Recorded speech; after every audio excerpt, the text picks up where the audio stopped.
Hello, everyone. Welcome back to Liam and Lily Talks. I'm so happy you're here with us today. Whether you're listening on your morning commute, during lunch, or just relaxing at home, we are so glad you showed up. Hey there, great to have you all here again. Today's topic is actually something I think about a lot. And yes, I know the irony of that.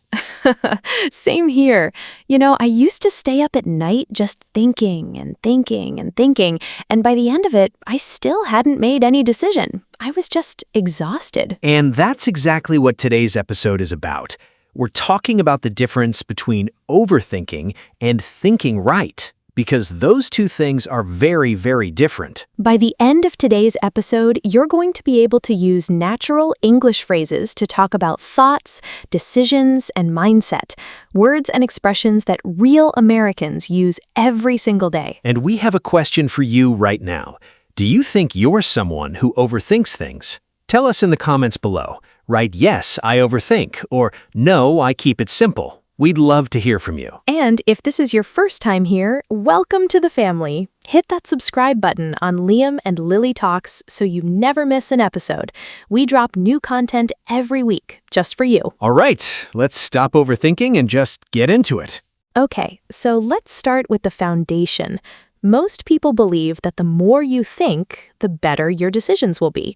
It sounds logical, right? It really does. Like, if I think about something for 3 hours, surely I'll come up with a better answer than if I only thought about it for 10 minutes. But here's the thing, that's actually not true.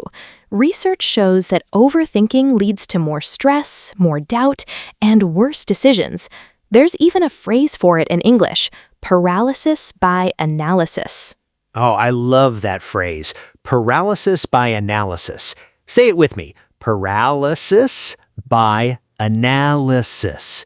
It means you're so busy analyzing everything that you can't move forward. You're paralyzed, frozen by your own thoughts. And we've all been there. You want to send an email and you rewrite it 15 times. You want to try something new and you spend weeks researching instead of just starting. Exactly. So the key English concept here is the difference between quantity and quality. Quantity means how much. Quality means how good. You can have a lot of thoughts, that's quantity, but if they're going in circles, the quality is very low. So the goal isn't to think more. The goal is to think better. Can you say that out loud right now? I want to think better, not more. Go ahead, say it. Now, here's a simple way to understand this. Imagine two people. Person A thinks about a problem for 2 hours but goes back and forth, changes their mind, worries about every possible outcome. Person B spends 20 minutes, asks the right questions, and makes a clear decision. Who do you think moves forward faster? Person B, right? Every time, because the quality of their thinking is higher. That's the whole point of today's episode. So remember, more thinking doesn't equal better results.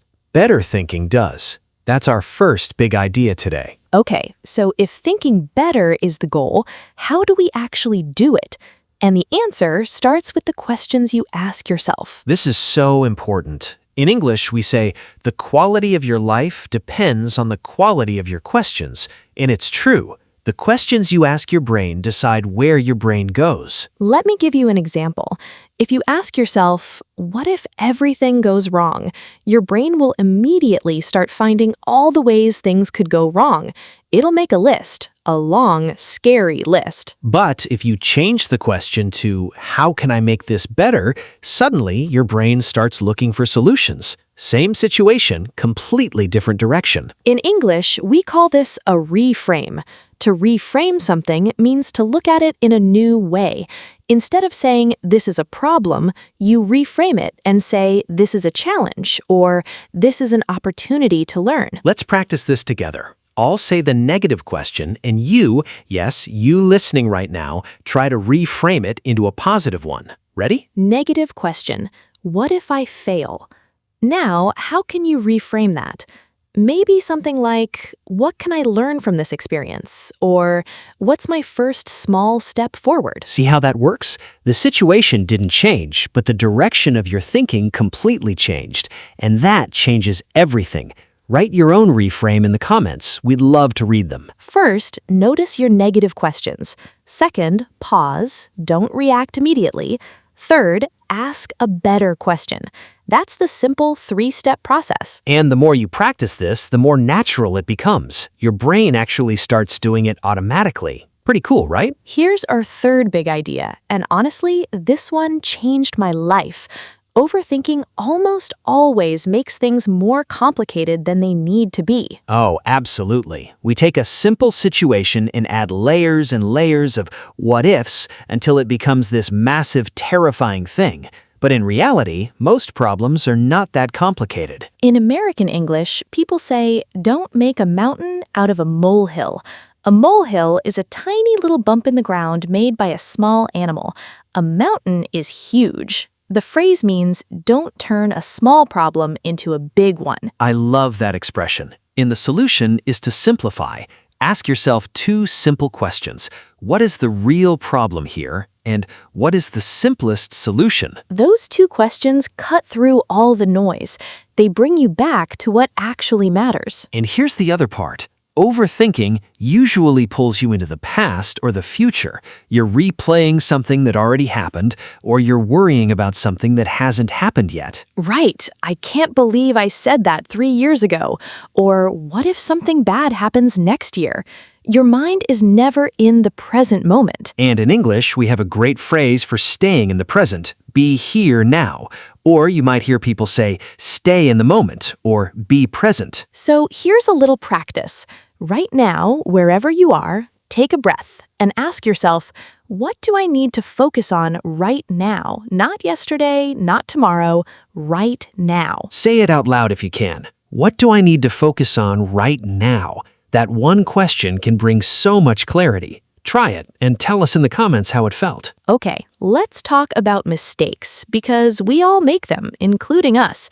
When it comes to thinking and decision-making in English conversations, there are some really common errors. The first mistake is confusing thinking about it with working on it. A lot of people say, I'm working on it, when really they're just going in circles. There's a big difference between active problem solving and just worrying. The correct way to say it is, I'm actively working on a solution versus, I'm just going around in circles. Can you hear the difference? The second mistake is using the word overthink incorrectly. Some people say, I'm overthinking too much. But overthink already means thinking too much, so you don't need to add too much. Just say, I tend to overthink, or I'm overthinking this.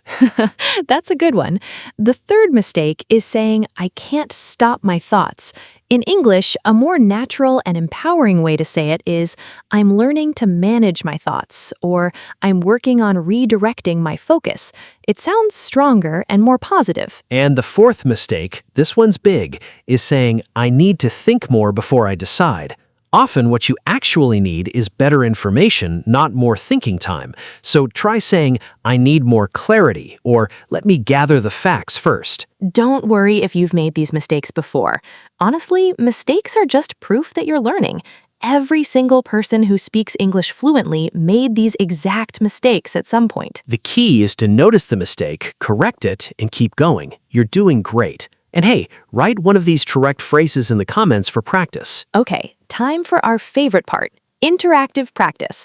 I'm going to give you 2 sentences, and I want you to choose which one sounds more natural in American English. Ready? Situation 1. You have a big decision to make. Do you say, A, I need to think about this more and more until I'm sure, or B, I need to take some time to think this through clearly? The answer is B. Think this through is a natural English phrasal verb that means to think about something carefully and completely.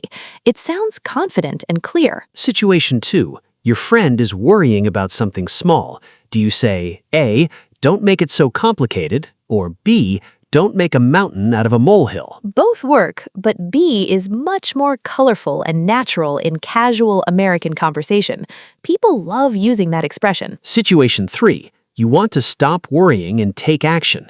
Do you say, A, I should do something, or B, It's time to stop overthinking and just go for it. B is so much more natural and energetic. Just go for it is a super common phrase in American English. It means stop hesitating, do it now. Now it's your turn. Make your own sentence using one of these phrases. Think it through, go for it, or be present. And drop it in the comments. We read every single one. And remember, it's not about being perfect. It's about being real. Real conversation beats perfect grammar every time. The more you practice out loud, the more natural these phrases become. So speak up, even if no one's listening. Wow, we covered so much today. You should be really proud of yourself for sticking with us through the whole episode. Let's do a quick recap. Today we talked about 3 main ideas. Number 1, the difference between overthinking and thinking right. Quality beats quantity every time. Number 2, ask better questions. Reframe your negative what-ifs into positive solution-focused questions. And number 3, simplify and stay present. Don't make a mountain out of a molehill and focus on right now. These aren't just English lessons, these are life lessons too. And the beautiful thing is, the more clearly you think, the more clearly you can express yourself in English as well. Here's a reflective question for you to sit with today. Are you thinking a lot, or are you thinking right? Be honest with yourself. Write your answer in the comments. We'd love to know. And if today's episode helped you even a little bit, please share it with a friend who might need it. Hit that like button, subscribe to Liam and Lily Talks, and leave us a comment. It means the world to us, and it helps more people find our channel. You are doing an amazing job on your English journey. Every episode you listen to, every phrase you practice, every comment you write, it all adds up. Don't stop. We believe in you. We'll see you in the next one. Keep thinking right, keep speaking up, and keep growing. Thanks for being here with us today on Liam and Lily Talks. Take care of yourselves, and we'll see you next time.